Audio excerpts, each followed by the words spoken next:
March 14th, Oak Haven, Georgia. 18-year-old Hans Tate stood in the center of the courtroom, his hand pressed firmly against a family Bible. To the town of Oak Haven, he was the star athlete, the perfect son, and a victim of a terrible misunderstanding. For Hans, this was not justice. It was an act. Charged initially with mere obstruction in the disappearance of a classmate, Hans played the role of a persecuted martyr with terrifying precision. He believed that by invoking his faith and his pedigree, he could bury the truth forever. He was so confident in his performance that he invited his own girlfriend to the stand to cement his alibi. But he forgot that even the most loyal queen has a breaking point. A single dashboard audio recording would destroy everything he had built. By the time Judge Vance spoke his name for the last time, the performance would be over, and the golden boy would be revealed as a predator. The courtroom in Oak Haven was not built for spectacle, but on this grey morning in March, it had become exactly that. Every seat in the gallery was filled. Local reporters clustered near the back, their cameras trained on the defense table where Hans Tate sat in his orange jumpsuit, the white undershirt visible at the collar. He looked smaller in the institutional clothing, but he had learned to use that to his advantage. The jumpsuit made him look vulnerable, young, victimized by a system that had rushed to judgment. Hans kept his family Bible on the table in front of him, his fingers resting on the worn leather cover. The Bible had belonged to his grandfather, a preacher who had founded one of the largest congregations in southern Georgia. Hans had carried it every day since his arrest, making sure the cameras caught it, making sure the jury saw it. Faith was currency in Oak Haven, and Hans intended to spend every bit of credit his family name could buy. Judge Margaret Vance entered the courtroom, her black robes flowing behind her. She was a woman in her early 60s, with steel grey hair pulled back in a tight bun and eyes that had seen 3 decades of lies from the witness stand.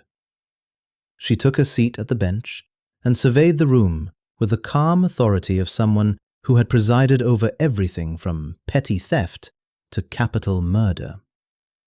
This case, she knew, would be different. This case had already divided the town. The clerk called the court to order. The arraignment began with the reading of charges. Hans Tate was charged with obstruction of justice and accessory after the fact in the disappearance and death of 17-year-old Michael Chen, a classmate at Oak Haven High School. The initial charges were careful, restrained. The district attorney's office was still building the bigger case, still gathering evidence that would transform this from a cover-up into something far worse. Hans stood when instructed, his posture perfect, his expression solemn. His attorney, Leonard Graves, stood beside him. Graves was a veteran defense lawyer from Atlanta, expensive and experienced, the kind of attorney you hired when you had money and needed results. He had silver hair and a reassuring voice that made juries want to trust him. Judge Vance looked down at Hans. "Mr. Tate, you have heard the charges against you. How do you plead?" Hans lifted his right hand, placing it on the Bible. His voice was soft, humble, practiced. "Not guilty, Your Honor. Before God and this court, I am innocent of these charges." The gesture was calculated. Hans had rehearsed it with his father, a prominent businessman in Oak Haven who understood the power of imagery. The hand on the Bible, the invocation of God, the steady voice.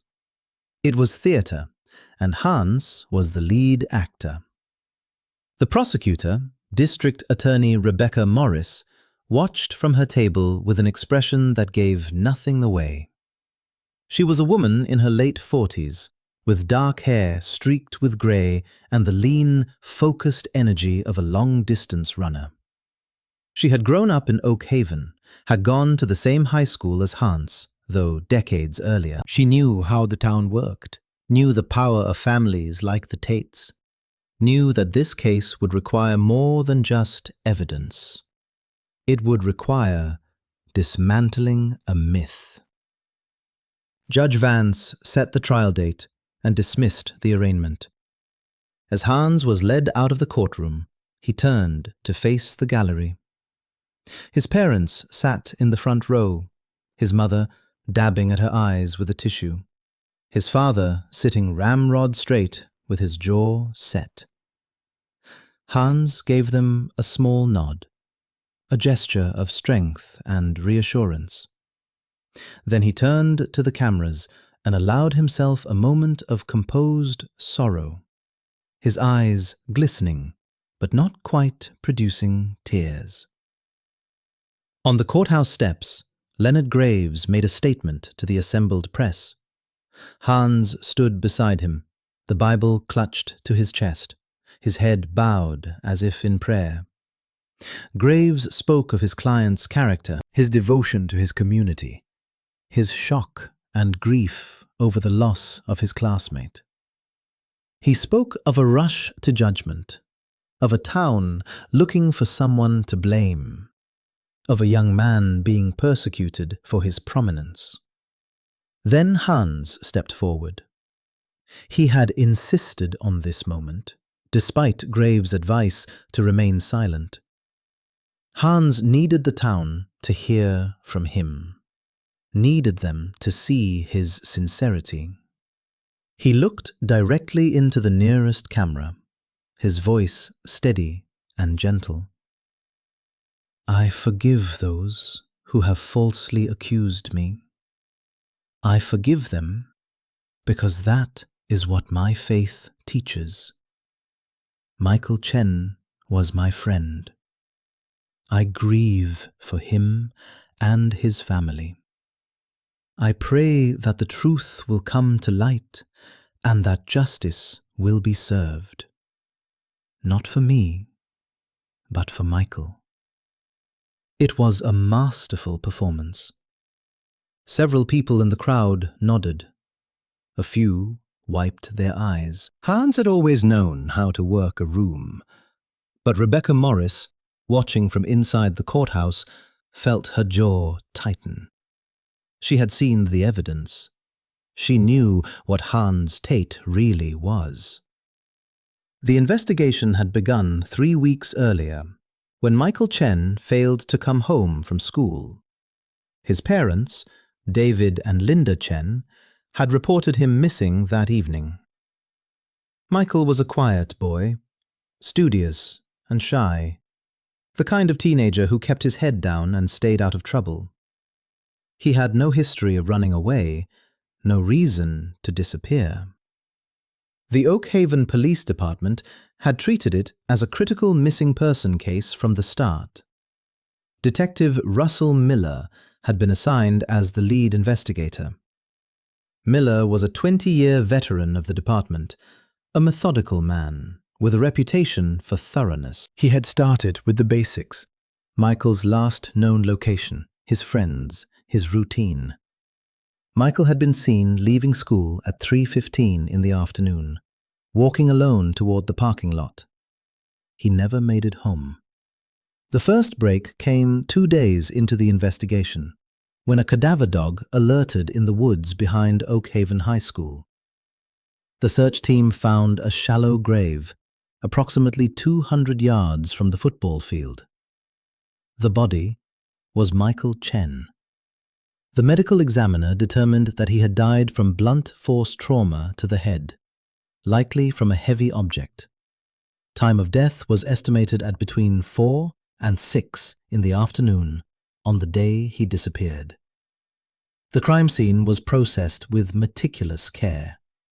Photographs documented every angle. Evidence markers were placed next to a tire track, a disturbed section of earth, a fragment of fabric caught on a branch.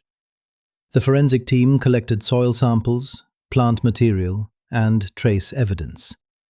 They found a single hair on Michael's jacket, dark and coarse, that did not belong to the victim. The murder weapon was discovered 3 days later during a routine locker search at the school. It was a tire iron, heavy and stained with what appeared to be blood. The tire iron was found in the locker of a student named Eric Dawson, a sophomore who had been bullied relentlessly throughout his time at Oak Haven High. Eric was brought in for questioning immediately. Detective Miller had conducted the interrogation himself. Eric sat in the small, windowless room, his hands shaking, his eyes red from crying. He insisted he had never seen the tire iron before, had no idea how it had gotten into his locker. The combination lock had not been damaged, which meant someone had known the combination, or Eric had left it unlocked. Eric swore he always locked his locker. The interrogation was recorded. Miller asked the questions gently but persistently. Eric's confusion and terror were evident in every frame. He did not lawyer up. He did not ask for his parents. He simply kept repeating that he had not done anything, that he did not understand what was happening. Miller had seen enough false confessions and genuine denials in his career to know the difference. Eric Dawson was telling the truth. The tire iron was sent to the state crime lab for analysis.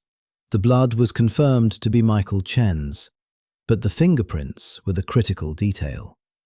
There were 2 sets of prints on the iron.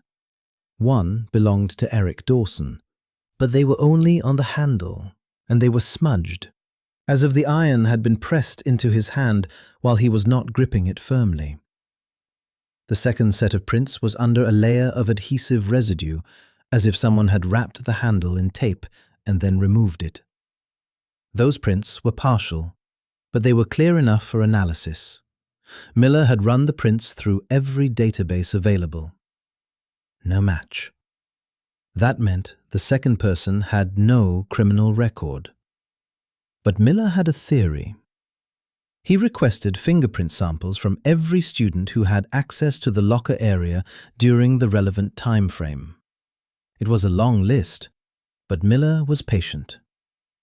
Meanwhile, the district attorney's office had charged Eric Dawson with murder. The evidence was circumstantial but damning. The weapon in his locker, his prints on the iron, his history of being bullied by Michael. The narrative fit too well, and the town wanted closure. But Rebecca Morris was not convinced. She had reviewed the interrogation tape, had seen Eric's genuine bewilderment. She had also noticed something else. Michael Chen had not bullied Eric. In fact, Michael had been one of the few students who had been kind to him. The supposed motive made no sense. Morris started looking at other students, other connections. That was when Hans Tate's name first appeared. Hans had been one of Michael's teammates in the football team, but their relationship had been strained. According to several students, Michael had witnessed Hans cheating on a major exam and had threatened to report him. Hans stood to lose his scholarship offers, his reputation, everything he had built. That was motive. Morris requested Hans's phone records and began building a timeline. The records showed that Hans's phone had pinged off a cell tower near Michael's house on the day of the murder, during the window when Michael had disappeared. Hans had claimed he was at a youth group lock-in at his church, an event that ran from noon until midnight. But the cell tower data contradicted that claim. Morris sent Miller to the church to verify the alibi. The youth pastor, a young man named Tyler Grant, confirmed that Hans had been at the lock-in. But when Miller pressed for specifics, cracks appeared. Tyler admitted that attendance was not taken formally, that students came and went throughout the day. There was a 3-hour window, from 3 in the afternoon until 6, when Tyler could not definitively account for Hans's presence. That was enough for Morris to bring Hans in for questioning. But before she could execute the warrant, Hans's father had hired Leonard Graves, and Hans had refused to speak without his attorney present. The interrogation never happened. Instead, Morris had to build her case the hard way, piece by piece. The trial began on a Monday morning in late March. The courtroom was packed, the gallery divided between supporters of the Tate family and supporters of the Chen family. David and Linda Chen sat directly behind the prosecution table, their faces etched with grief. Linda clutched a photograph of Michael, a school picture from his sophomore year where he smiled shyly at the camera.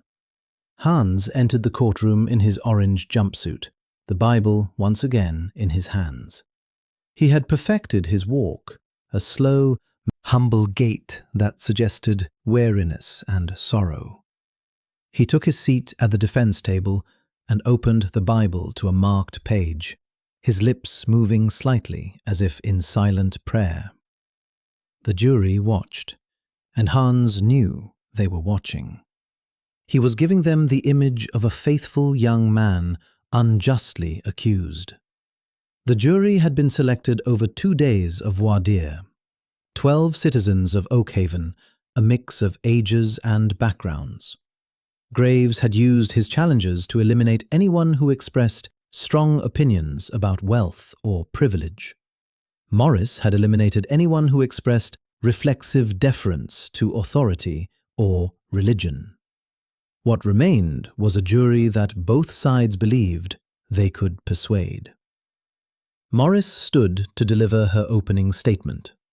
She approached the jury box, her expression serious but controlled.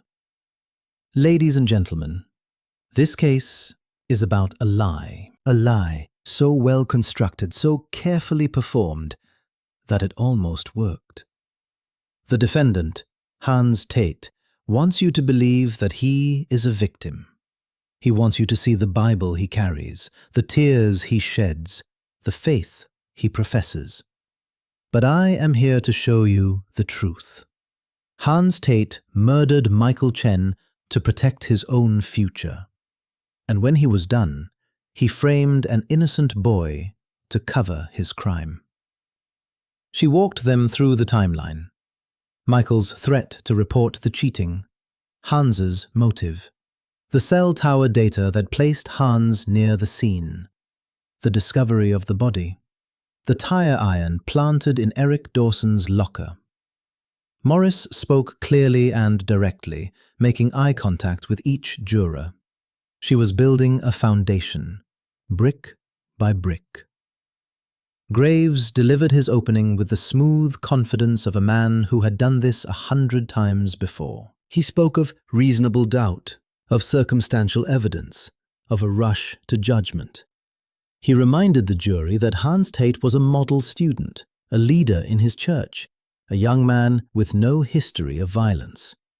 He suggested that the real killer was still out there, that the police had fixated on Hans because of his prominence. He painted his client as a martyr, a boy being sacrificed on the altar of public opinion. Hans watched the jury as Graves spoke, his expression one of restrained hope. He had coached himself not to appear too confident, not to smile, but to maintain an air of quiet dignity. He touched the Bible occasionally, a subtle reminder of his faith. The prosecution called its first witness, Detective Russell Miller. Miller took the stand and was sworn in. Morris walked him through the investigation, step by step. Miller described the discovery of Michael's body, the condition of the scene, the evidence collected. He spoke in the flat, professional tone of a career cop, but the details he recounted were devastating. Morris introduced photographs of the crime scene. The jury looked at images of the shallow grave, of Michael's body partially covered in dirt and leaves. Linda Chen stifled a sob. David put his arm around her shoulders. Miller explained the discovery of the tire iron in Eric Dawson's locker. He described the interrogation, the boy's confusion and fear. Morris played a portion of the interrogation video for the jury. On the screen, Eric looked small and terrified, his voice shaking as he insisted he had done nothing wrong. Graves cross-examined Miller aggressively. "Detective, is it not true that my client was never charged with murder initially?" "That is correct," Miller said. "In fact, the initial suspect was Eric Dawson, was it not?" "Yes." "And you found the murder weapon in Mr. Dawson's locker, correct?" "We found a tire iron in his locker, yes." "A tire iron with Mr. Dawson's fingerprints on it?" "Among other prints, yes." Graves paused, letting the jury absorb that. "Detective, how many students at Oak Haven High School had access to that hallway where the lockers are located?" "Approximately 300 students." "So any one of those 300 students could have placed that tire iron in Mr. Dawson's locker?" "It is possible." "And you have no physical evidence placing my client at the scene of the murder, do you?" Miller hesitated. "We have cell tower data that places his phone near the victim's home, but not at the crime scene itself? Not at the exact location, no." Greaves nodded, satisfied. No further questions. Morris stood for redirect. "Detective Miller, you mentioned that there were other fingerprints on the tire iron. Can you explain what you found?" Miller nodded. "There were two sets of prints.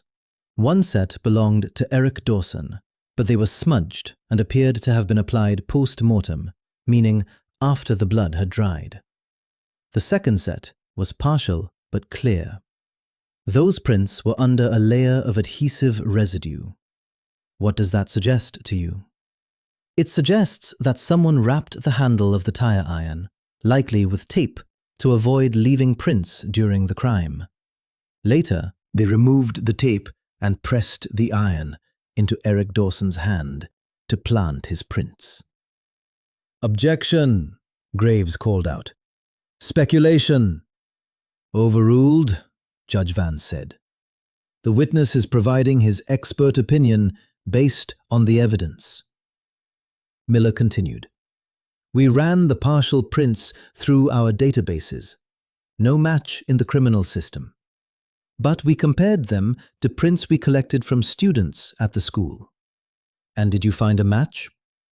"We found a high probability match to a family member of the Tate family, but the sample was insufficient for a definitive identification in court." Graves was on his feet. "Your Honor, this is prejudicial and inconclusive." Judge Vance looked at Morris. "Counselor, unless you have definitive evidence, I am inclined to sustain." Morris nodded. "Understood, Your Honor. I will move on." But the seed had been planted. The jury had heard that Hans's prints might have been on the weapon. The prosecution's next witness was Tyler Grant, the youth pastor. Tyler looked uncomfortable as he took the stand, his eyes darting toward Hans and then away. Morris asked him about the lock-in on the day of the murder. Tyler confirmed that Hans had been at the event. But when Morris pressed him on specifics, Tyler admitted that he could not account for every moment of every student's time. The lock-in was informal. Students were allowed to leave the main room to use the restroom, to make phone calls, to step outside for fresh air. Morris showed Tyler the timeline. Is it possible that Hans Tate left the church for a period of 3 hours without you noticing? Tyler shifted in his seat.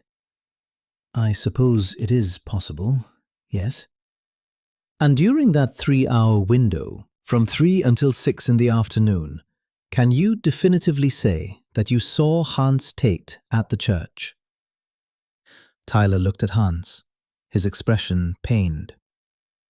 Number 1. I cannot say that definitively. Hans's jaw tightened, but he maintained his composure. He lowered his head slightly, as if the betrayal hurt him deeply. Graves cross-examined Tyler with a lighter touch. Pastor Grant, is it fair to say that you trust Hans Tate? Tyler nodded quickly. Absolutely. Hans is one of our most dedicated members. Have you ever known him to be violent or dishonest? Never. Thank you. The trial continued over the following days. The prosecution called character witnesses who testified to tensions between Hans and Michael. A teacher named Susan Kowalski described an argument she had witnessed in the hallway. Hans's face red with anger as he pointed a finger at Michael. She had not heard the words, but the body language was unmistakable. A student named Jared Brooks testified that Hans had asked him about Eric Dawson's locker combination a week before the murder. Jared had thought it was strange at the time, but had not reported it. He had given Hans the combination, thinking Hans was planning a prank. Graves tried to discredit each witness, suggesting faulty memories, biased perceptions, misunderstandings. But the cumulative weight of the testimony was building a picture of a young man who was not the saint he pretended to be. The forensic evidence was presented by Dr. Elaine Chu, a deoxyribonucleic acid analyst from the state crime lab. Dr. Chu explained that a single hair had been found on Michael's jacket. The hair was analyzed and compared to samples from the Tate family. The mitochondrial deoxyribonucleic acid was a high probability match for the Tate maternal line, which included Hans, his mother, and his siblings. Morris asked, Dr. Chu, what is the statistical probability that this hair came from someone in the Tate family? Dr. Chu adjusted her glasses. The probability is approximately 98%. Graves objected strenuously. Your Honor, this evidence is far too imprecise. 98% is not certainty. It could match thousands of people. Judge Vance looked at Dr. Chu. Doctor, can you explain the limitations of this evidence for the jury? Dr. Chu nodded. Mitochondrial deoxyribonucleic acid is inherited maternally, which means it is shared by all members of a maternal line. It cannot definitively identify an individual. However, in the context of other evidence, it can be highly probative. The objection is noted but overruled, Judge Vance said. The jury will weigh this evidence appropriately. Hans had stopped doodling on his notepad. His hand rested on the Bible, his thumb tapping against the leather cover in a rapid, anxious rhythm. The prosecution called cell tower experts who walked the jury through the data. Maps were displayed, showing the location of Hans's phone at various times on the day of the murder. The phone had pinged off a tower near Michael's home at 4:12 in the afternoon, well within the window of the murder. Graves argued that the phone could have been anywhere within a 2-mile radius of that tower. The data was imprecise, he said. It proved nothing. But Morris countered with additional data. Hans's phone had also pinged off a tower near the school at 6:45, right around the time the tire iron would have been planted in Eric's locker. The pattern was damning. As the days passed, Hans's performance began to show cracks.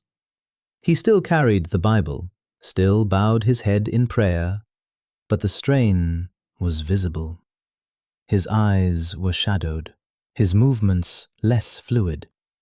He whispered urgently to Graves during breaks, his voice tight with frustration.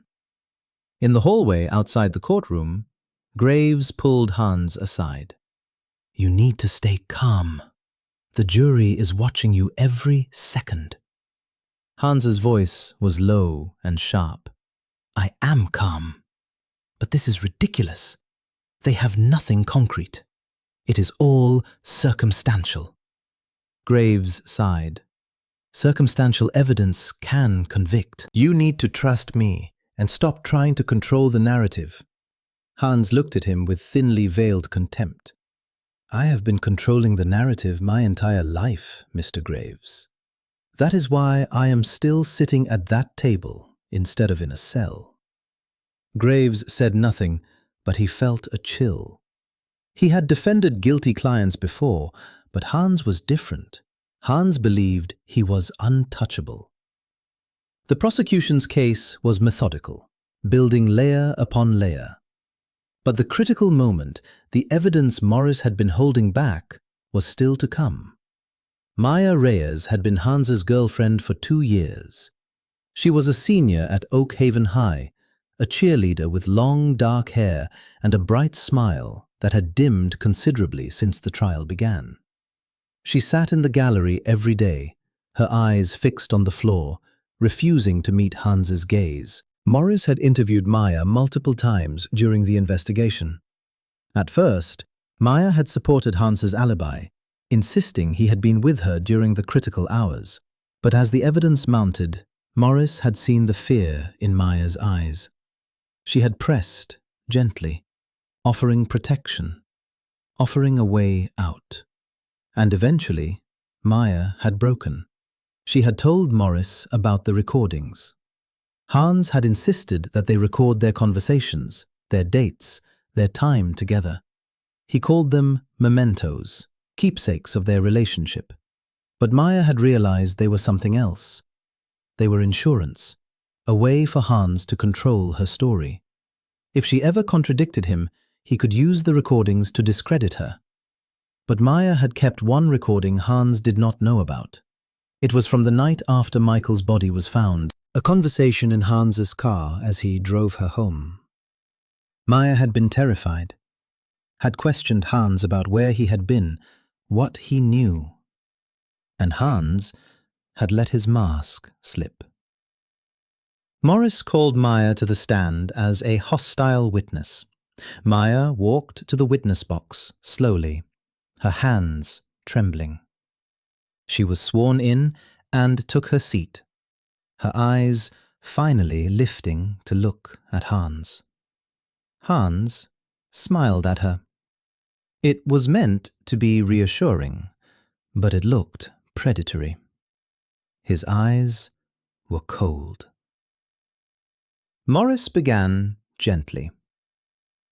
Miss Reyes, you have been in a relationship with the defendant for approximately 2 years, is that correct? Yes. During that time, did Mr. Tate ever ask you to record your conversations? Maya's voice was barely audible. Yes. Can you explain why he asked you to do that? Maya swallowed hard.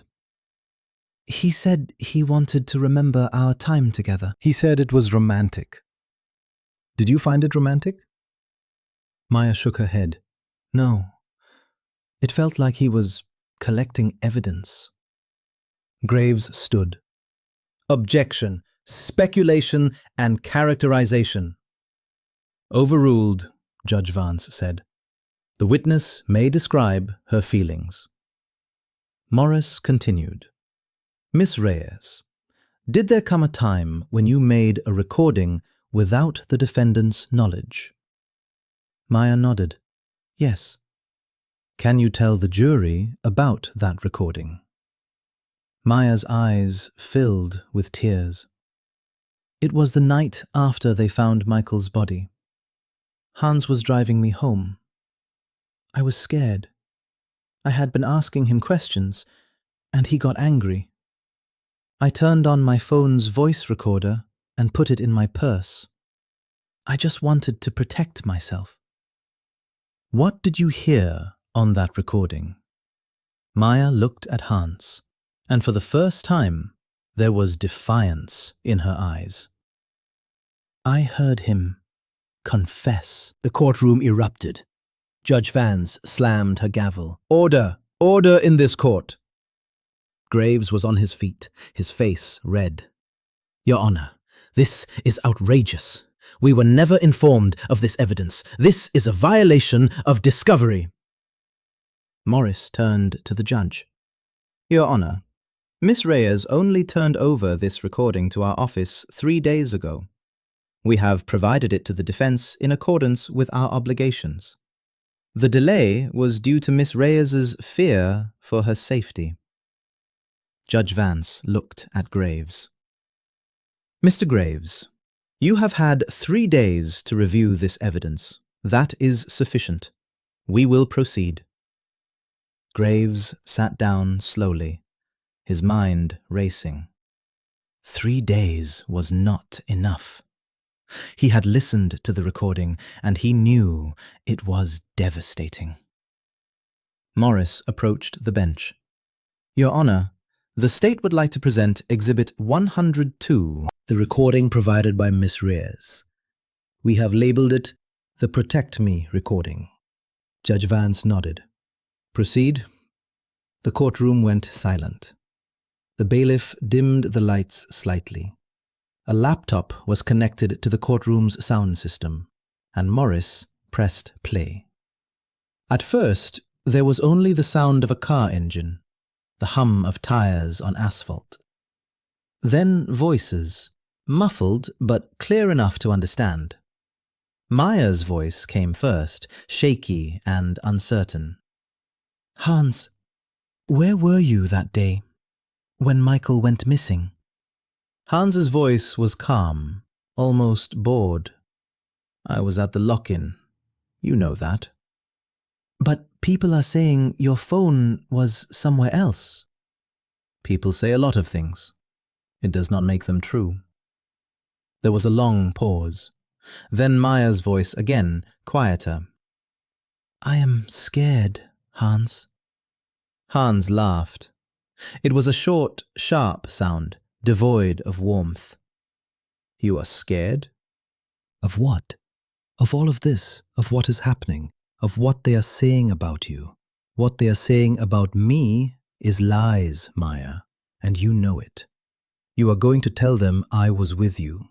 You are going to tell them exactly what we practiced. Another pause. Then Maya, her voice barely a whisper, but you were not with me. Not the whole time. The sound of the car swerving slightly. Hans's voice rose, sharp and dangerous. What did you just say? I need to understand. Hans's next words were slow and deliberate, each syllable laced with menace. Listen to me very carefully, Maya. You do not need to understand anything. You need to remember your lines.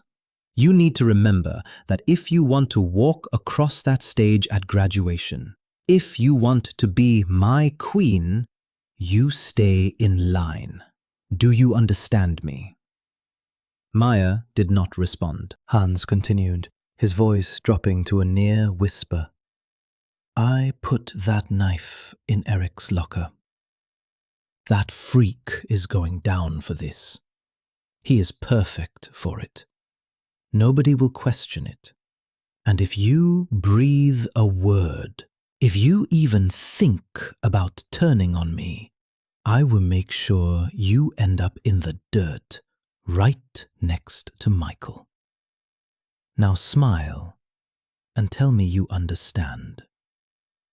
The recording captured Maya's choked sob, and then her whispered response. I understand. The recording ended. The silence in the courtroom was absolute. Hans sat frozen at the defense table. His face had drained of all color.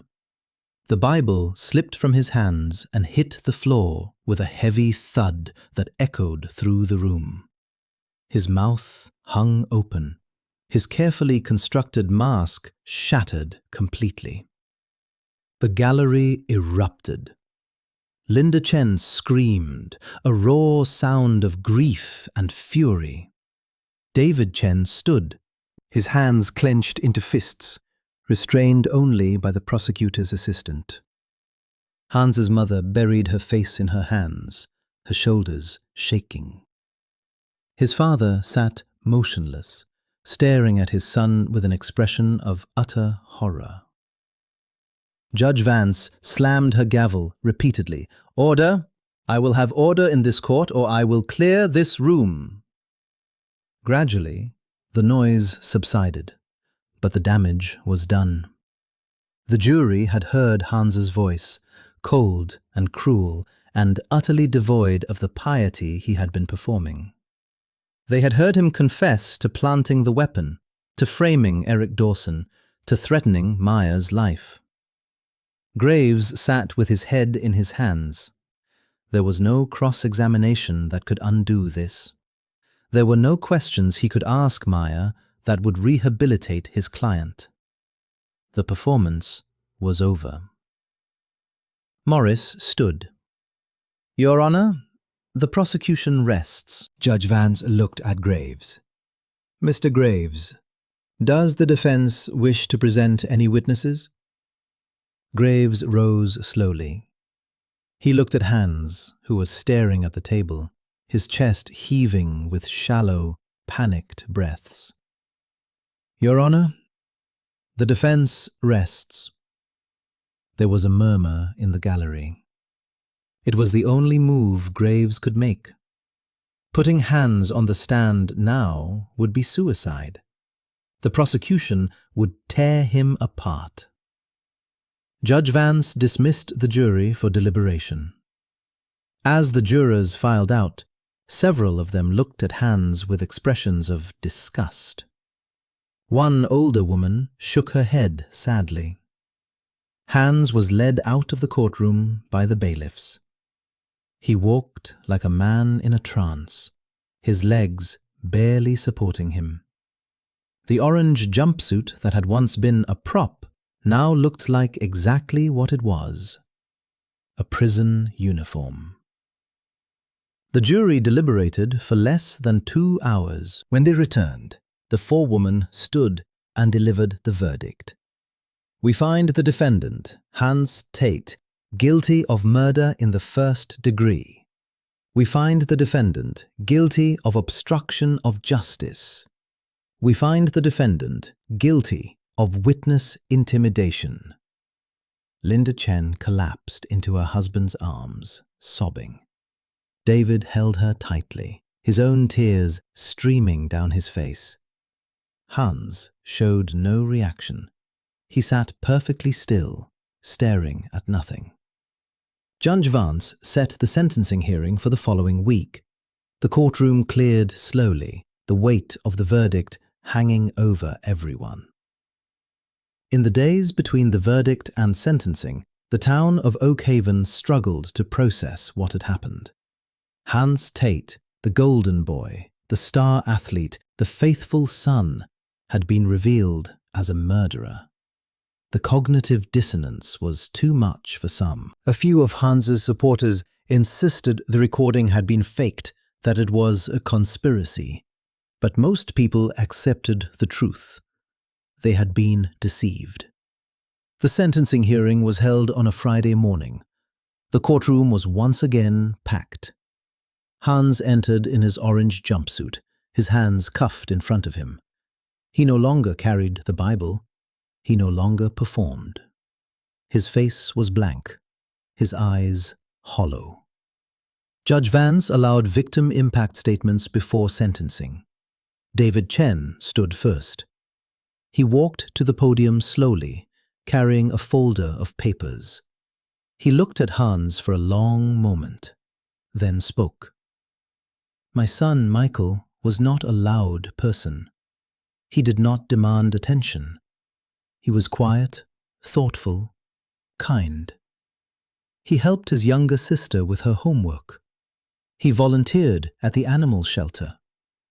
He wanted to be a veterinarian. And you took all of that away because you were afraid of getting in trouble for cheating on a test." David's voice broke, but he continued. You did not just kill my son. You tried to destroy another boy to cover your crime. You terrorized your girlfriend. You stood in front of this community and lied, using your faith as a shield. There is a special place in hell for people like you, Hans Tate. And I hope you spend every day of your life thinking about what you have done. Linda Chen spoke next, her voice trembling. She described Michael's laugh, his kindness, his dreams. She held up a photograph of him taken at his last birthday. He was 17 in this picture. He will never be 18. He will never graduate.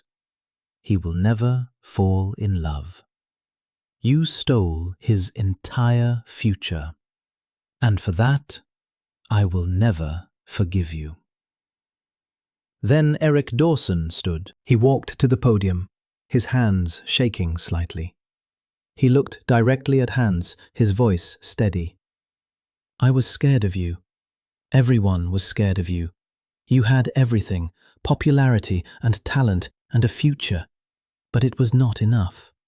You needed to control everything, to win everything, to destroy anyone who got in your way. I spent days in police custody, terrified that I was going to prison for something I did not do. My family spent their savings on a lawyer. My name was dragged through the mud, and you did not care. But now, I am not scared of you anymore. I just feel sorry for whoever has to share a cell with you. Eric returned to his seat. Hans had not looked up during any of the statements. He sat with his head down, his shoulders hunched. Judge Vance waited until the room was silent.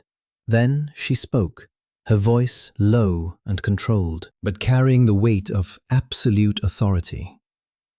Mr. Tate, I want you to look at me. Hans did not move.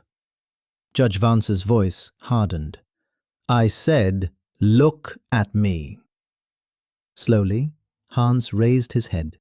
His eyes met the judge's, and for a moment, the full weight of his situation seemed to crash down on him.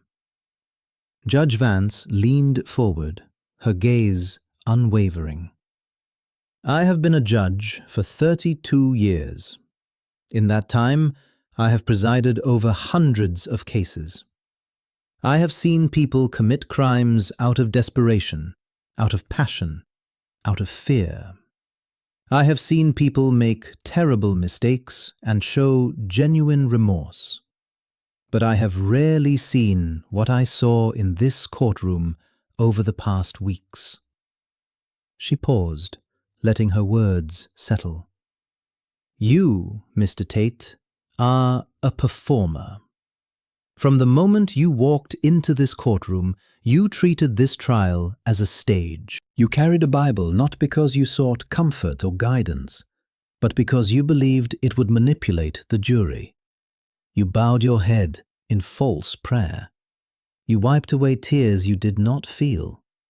You looked at the cameras and performed the role of a persecuted martyr.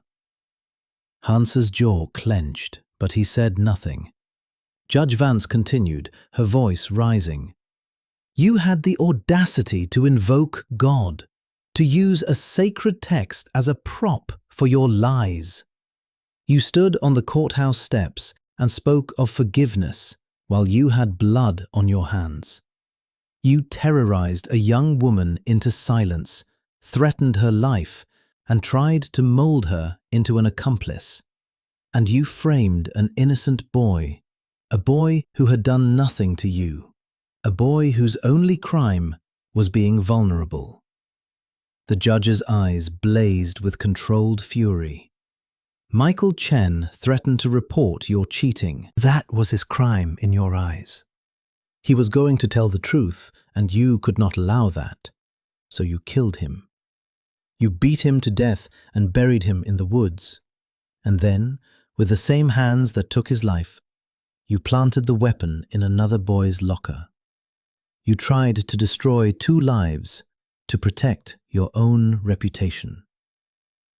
She stood, her black robes seeming to fill the room. There is a special kind of darkness in someone who can pray with the same mouth they use to threaten a life. You are not a victim of circumstance, Mr. Tate. You are not a boy who made a mistake. You are a predator. You are someone who believes that your intelligence, your status, your family name make you above the law.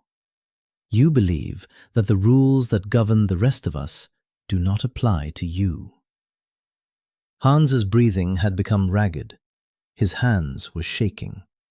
Judge Vance's voice dropped to a deadly calm. But you are not above the law. You are subject to it, just like everyone else. And the law has found you guilty. This jury, 12 members of your community, heard the evidence and heard your own voice confessing your crimes. They saw through your performance. They saw you for what you are. She picked up the sentencing document. Michael Chen's family will never see him graduate. They will never see him fall in love, get married, have children. They will never hear his voice again. You took all of that. And Eric Dawson will carry the trauma of being falsely accused for the rest of his life. You did that. Maya Reyes will spend years recovering from the fear you instilled in her. You did that. Judge Vance looked directly into Hans's eyes. Your theatre is closed, Mr. Tate. The curtain has fallen, and now you will face the consequences of your actions. This court sentences you to life imprisonment, without the possibility of parole, for the crime of first-degree murder.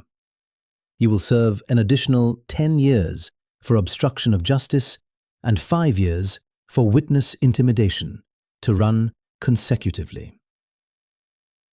Hans's head dropped.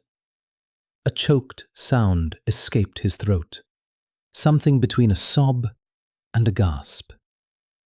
Judge Vance was not finished. You will spend the rest of your natural life behind bars. You will wake up every morning in a cell. You will eat your meals in a cell. You will grow old in a cell. And you will have decades, Mr. Tate, decades to reflect on what you have done. You will have a long time to read that Bible you carried so ostentatiously. I suggest you start with the parts about truth, the parts about humility, the parts about the consequences of pride and deception. She brought her gavel down with a sharp crack. This court is adjourned. Hans was led away by the bailiffs. He did not look at his parents. He did not look at the gallery. He simply walked, his head down, his body seeming to shrink with every step. The orange jumpsuit that had once been part of his costume now looked enormous on him, as if he had diminished inside it. As the courtroom cleared, the leather Bible remained on the floor where it had fallen. No one moved to pick it up.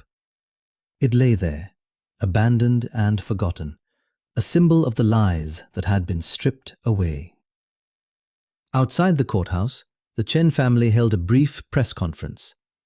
David spoke, his wife beside him.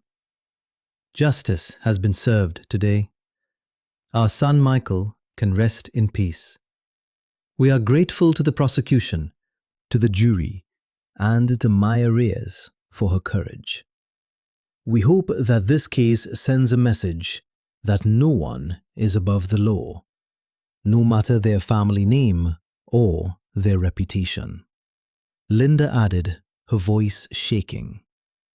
We forgive Hans Tate for what he did, not because he deserves it, but because carrying hate will not bring Michael back. But we will never forget. And we will work to ensure that Michael's legacy is one of kindness, not violence.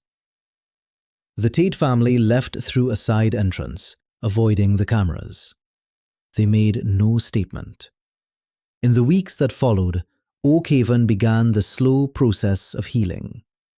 The school held a memorial service for Michael, planting a tree in his honor near the football field.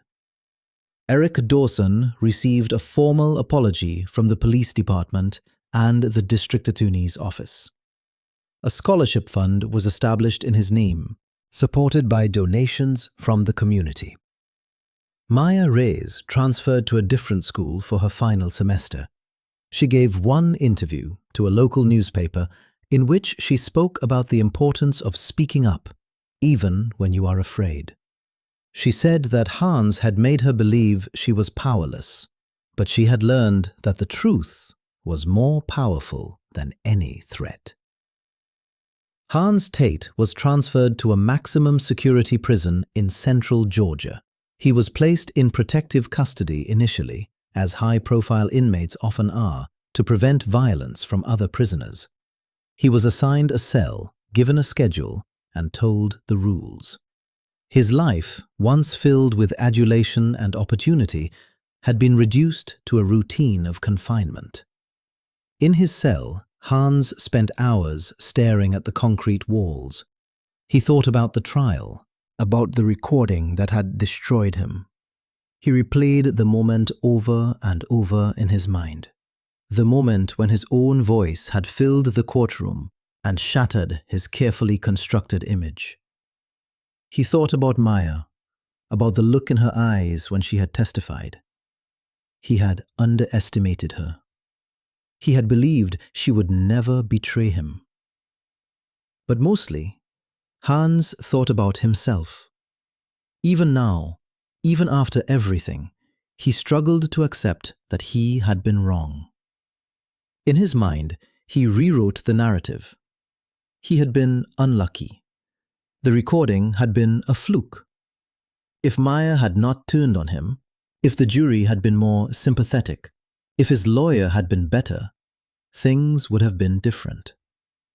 He could not, even in the silence of his cell, confront the truth that he was a murderer. That required a level of self-awareness he did not possess. Detective Miller kept a photograph of Michael Chen on his desk, a reminder of why the work mattered. He had been a cop long enough to know that not every case ended with justice, but this one had. He thought about Hans Tate sometimes, about the arrogance and the coldness. He had seen evil before, but Hans was different. Hans believed he was entitled to take a life, to ruin lives, because his own ambitions were more important. Rebecca Morris returned to her other cases, but the Tate trial stayed with her. It had been one of the most challenging prosecutions of her career. Not because the evidence was weak, but because the defendant had been so skilled at deception. She thought about the jurors, about the moment they had heard the recording. She had watched their faces change, had seen the realization dawn that they had been deceived. It was a reminder that the truth, no matter how well hidden, had a way of emerging. Judge Vance retired 2 years after the trial. She had presided over her last case, a relatively minor fraud matter, and had signed the retirement papers the next day. But the Tate case was the one people asked her about, the one that had defined the final chapter of her career. She told people that it had reaffirmed her faith in the system, that justice had prevailed despite the defendant's attempts to manipulate it. But privately, she thought about Hans Tate sitting in that cell for the rest of his life. She did not feel pity. She felt satisfaction. The town of Oak Haven moved forward, as towns do. The case became part of the local history, a story that parents told their children